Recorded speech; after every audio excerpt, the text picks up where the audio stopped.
Hola als meus estimați amics, aquest és el primer conjunt de vídeos de divulgació científica creat per una persona en 33 idiomes.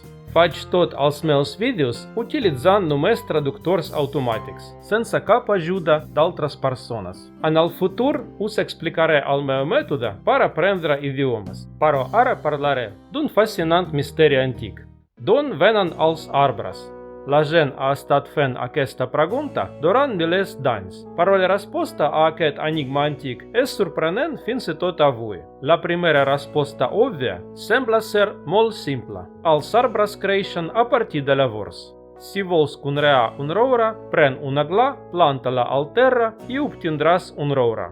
Però això no és suficient. D'una gla minúscula que pesa uns grams, creix un roure enorme que pot pesar més de 10 tones. D'on prové, doncs, tota la massa? La segona resposta també és simple. Probablement des del terra. Un arbre no pot vagar buscant menjar, només pot obtenir la seva massa de la terra sota de si mateix. O sí? En realitat, no. Per descomptat, l'aigua ve principalment del sol, a través de les arrels. Però què passa amb l'estructura mateixa de l'arbre?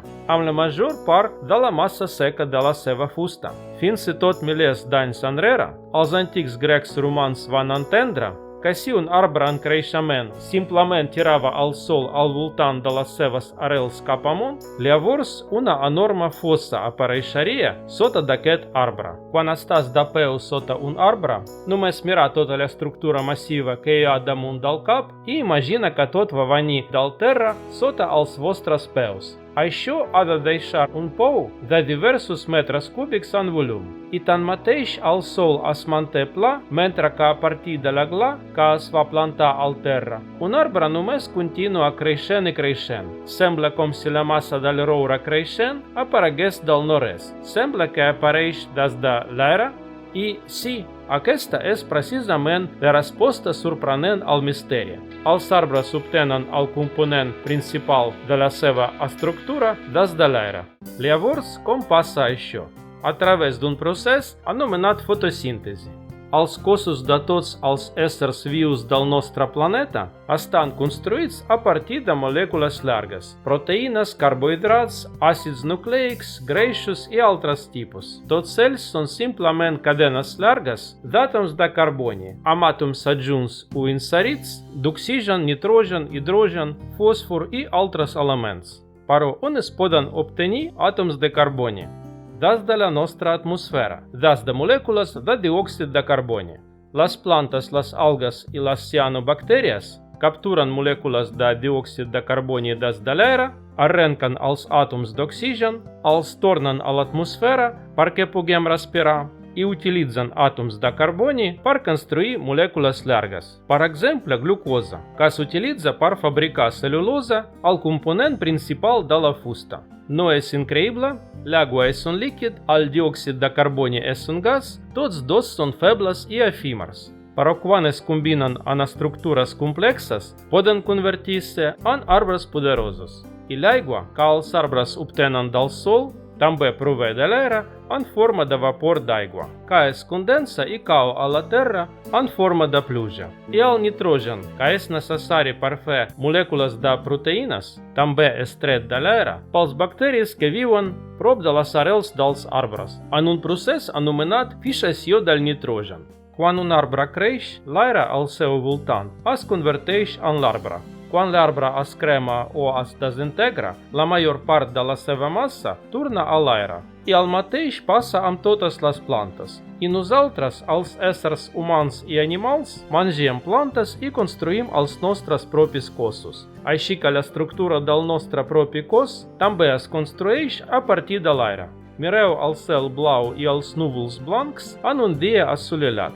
I imagina que d'això està fet principalment els vostres cossos. Les vostres molècules estructurals es creen a partir de l'aire que veieu com el cel blau. L'aigua prové dels núvols i la llum solar proporciona l'energia.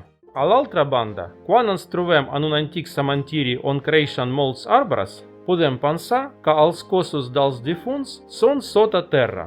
Paro astem equivocats. Al fosfat de calci, al material inorgànic que fa que els nostres ossos siguin durs i forts, realment es queda allà. Però altres estructures complexes, des dels teixits fins a les molècules, es desfan i són reabsorbides per les plantes que veiem al nostre voltant. Els cossos dels morts en un cementiri no són a terra sota els nostres peus. No, s'han convertit en branques i fulles al cel per sobre dels nostres caps. En una famosa novel·la de Stanisław Lem hi ha un planeta anomenat Solaris, habitat per un oceà intel·ligent. Els científics que viuen en una estació espacial i estudien el planeta reben estranys visitants que s'assemblen a algunes persones familiars de la Terra. L'oceà de Solaris pot generar aquests visitants basant-se exclusivament en la informació que ell recull del cervell dels humans. Això, per descomptat, és la ciència-ficció. Però hi ha un planeta real que està cobert per un oceà que pot generar estructures complexes i que pot dissoldre'ls de nou. I aquest planeta és la Terra.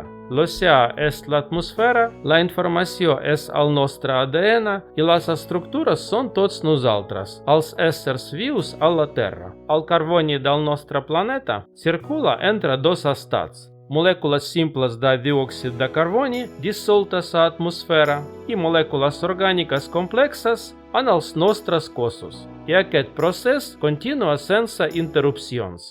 Fins i tot ara mateix, quan estic parlant amb tots vostès, estic respirant el diòxid de carboni que prové de l'oxidació de les cadenes de carboni que vaig obtenir dels aliments i que van ser creades per algunes plantes fa mesos o anys.